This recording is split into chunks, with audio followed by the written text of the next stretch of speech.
Hi, my name is Emma and this is Andy. Before we start today's session, this is just a reminder that we'll be doing a meat-free meal planning activity at the end of this session. We've sent an instruction sheet for the activity to anyone who's signed up, but don't worry if you don't have it, because you can still do the activity without it. So, as I was saying, my name is Emma and this is Andy, and we both volunteer with Greenpeace. Greenpeace is a group of people who work to protect the natural world. Our mission is to make a greener, healthier, and more peaceful planet, a planet where people and animals can live happily together for many years to come. So today, we're going to be thinking and talking about what is happening in some of the world's largest forests. We'll be finding out why they're being chopped down, what impacts this has, and most importantly, what you can do to help. So I'm going to pass over to Andy now, who's going to tell you a bit more about forests. Thank you, Emma, and hello, everybody. We're going to start with a quiz, but before we do so, I want to tell you that we're going to be exploring some of the forests in South America. Now, can anybody name any of those forests? Perhaps some of you have heard of the Amazon rainforest in South America. Well done to those that have, but there are actually many more rainforests in South America, and all of these play a really important role. With those things said, let's start our quiz, and it's going to be a true or false quiz. So if you think the answer is true, we want you to stand up. If you think it's false, sit down. So, Emma, do you want to start? Yes, okay. So the first question, true or false? The Amazon rainforest is the world's largest tropical rainforest. Remember to stand up if you think it's true and sit down if you think it's false. Well done to those that said true. The UK and Ireland would fit into the Amazon rainforest 17 times. And the Amazon covers 9 countries in South America, including Brazil. Our next question is true or false? Rainforests are home to a quarter of all the known animals and plants on Earth.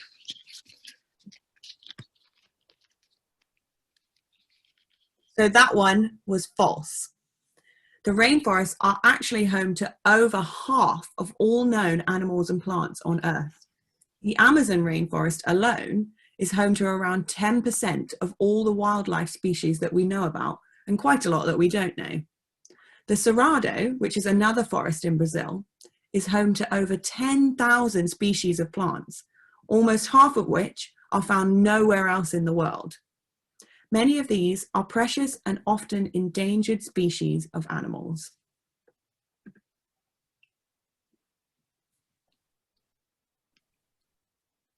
We're going to talk a little bit about the jaguar, which is one of the many precious animals found in the rainforest across South America, including the Amazon.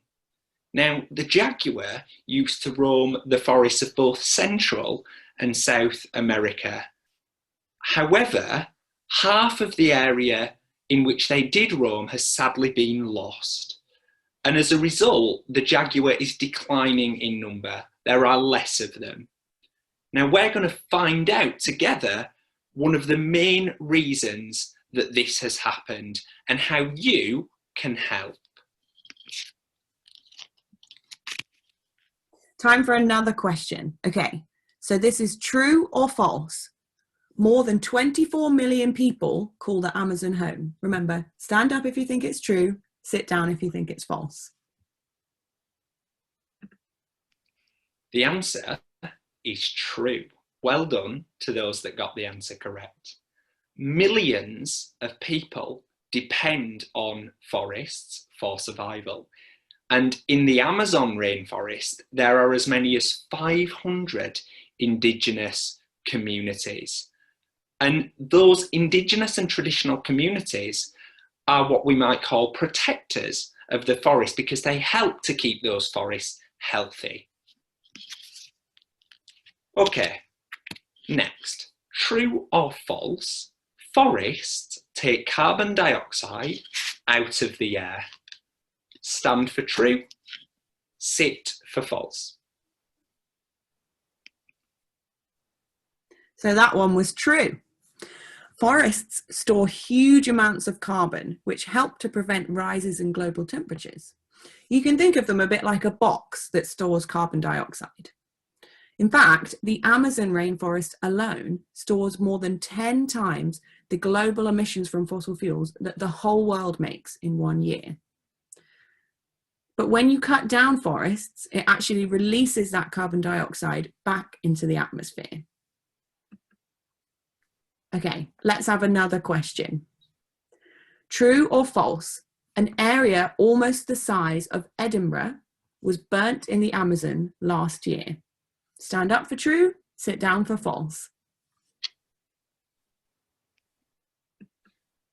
The answer is false. In fact, an area almost the size of Scotland was burnt in the Amazon rainforest last year. So that is much larger than the size of the city of Edinburgh. And in fact, in the last year alone, deforestation, which is the cutting down of forest, no longer to be used for its original purpose, reached its highest levels in 10 years. So we know that forests are important for people, wildlife, and the climate. They help to keep the planet and everyone on it healthy, but they're being destroyed.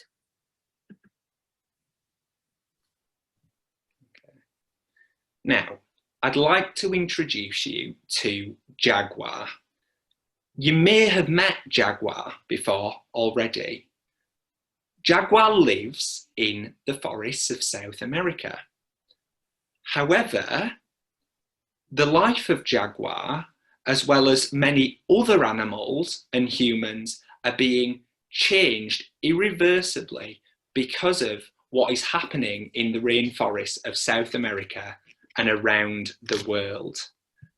And what we're going to do now is watch a video which tells you more about why this is. So whilst you watch that video, I want you to think about what is happening and why.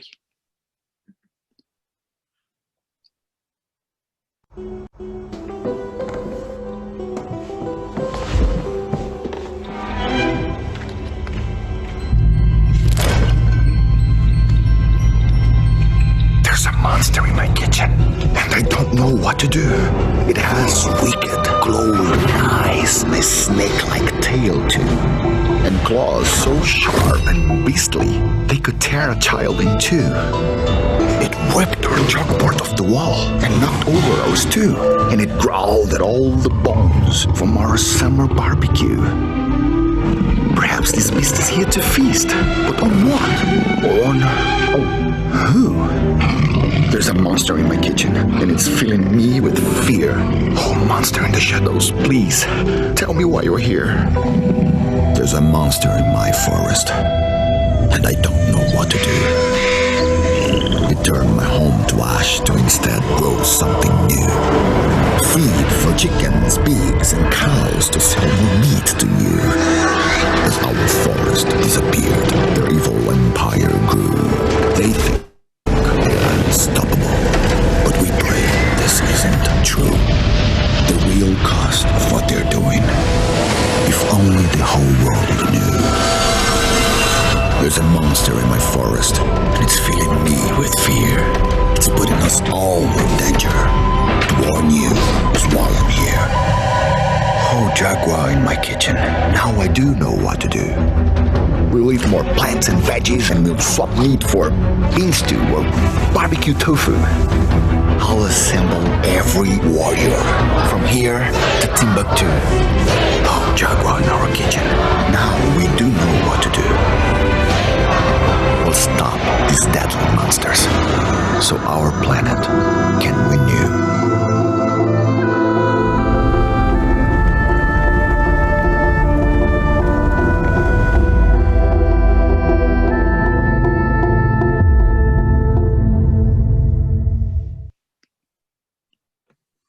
So, what was happening in the forests there? Humans were coming in and they were cutting down the trees, and then they were burning the land and destroying the habitat of the wildlife. This is the deforestation that we talked about earlier. But why is it happening? I'll let Andy explain. Thank you, Emma. So why is the forest being cut down? Well, there are two main reasons. The first is to clear the land to create fields in which we can raise cattle so humans can eat beef and use their milk.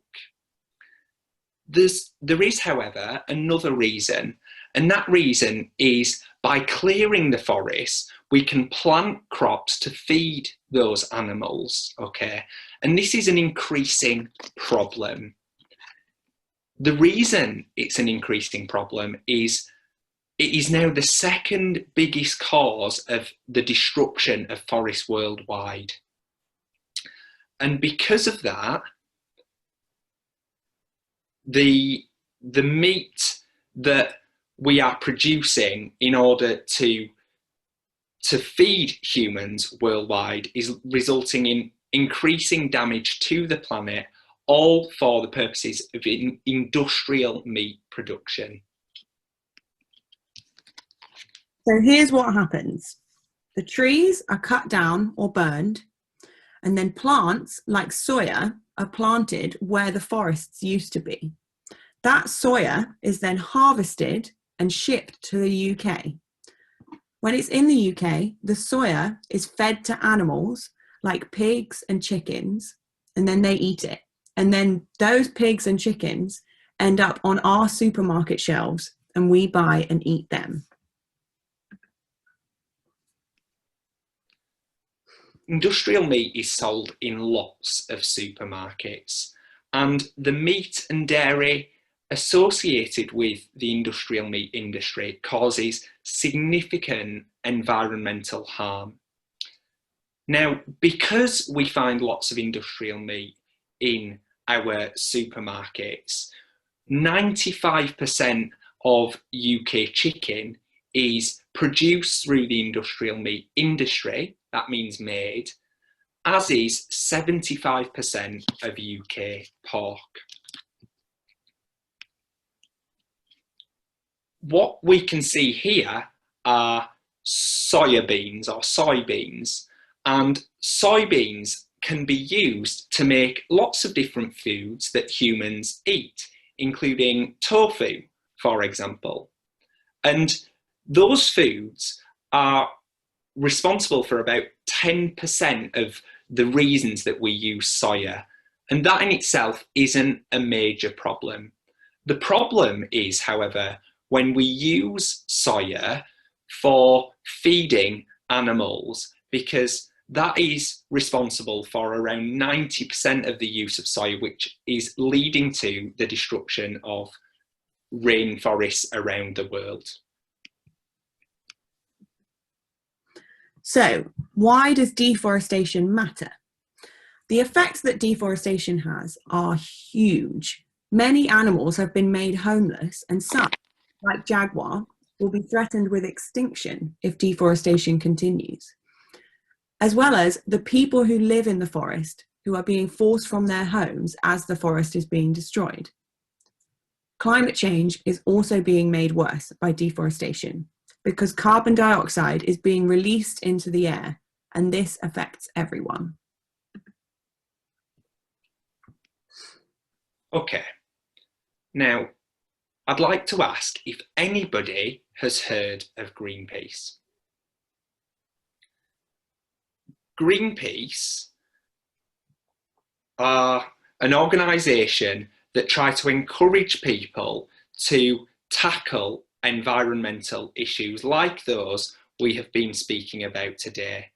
And our mission is to help create a greener, healthier, and more peaceful planet in order to ensure that both humans and animals can live in harmony or happily together for years to come. And the way that we do this is through speaking to people like you and telling them about the environmental issues that we've been talking about today. So deforestation, for example, and how we can respond to those problems. We also pressure organisations that are responsible for creating those problems in order to create change. So, what have Greenpeace actually been doing about deforestation? Well, we've been campaigning to encourage companies to stop selling meat that causes deforestation, and that includes fast food chains and supermarkets like Tesco.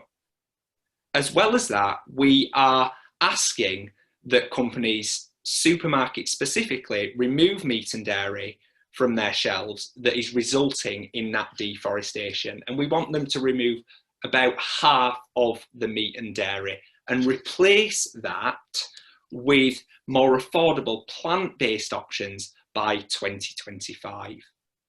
What that will mean is that we eat much more food from vegetables, beans, nuts, fruits, and grains. So, as you've heard today, our vision is that the world's forests are protected, and we're calling on world leaders to stop industrial meat companies from destroying the forests. And there's lots of things that we can all do to help. Firstly, we can try to eat less meat. Eating less meat will help protect the rainforests because less forest will be destroyed to make fields for farm animals and to grow soya for them. In the UK, we have loads of tasty food that doesn't contain meat. And no, we're not just talking about fruit and vegetables. You can make many tasty dishes like pasta without using any meat. Secondly, you can talk to your friends and your family about the threats to the rainforest and what they can do to help. The chances are they might not know as much as you do. So you can share your expert knowledge. Sharing your knowledge and showing that you care will help them want to take action as well. And the more people who take action, the better we can protect the rainforests. So, we're now going to do an activity together. We're going to use this meat-free meal planner to plan at least one day a week where we'll all go meat-free. You might be someone who doesn't eat much meat already, so maybe feel free to plan a few meat-free days or even a whole week. Think about your favorite meat-free meals and plan your perfect day. If you've got this handout, you can print it out and fill it in, but if not, you can draw your own planner on some paper. And once you've made your planner, spread the word to make an even bigger difference. You could share it with your parents and carers to see if they can help. Maybe you can have a meat-free day every week at home. Or you could even see if your school canteen could try a meat-free menu. We'd love to see your meat-free menu planning as well. You can email your plans and any stories you have about meat-free activities to the email address on the slide here. Are you ready to make your meat-free menu plans? Great. It was lovely to speak to you today, and we can't wait to see your plans. You can now pause the video here with the planner on the screen so you have all the instructions. Thank you so much for listening. Bye.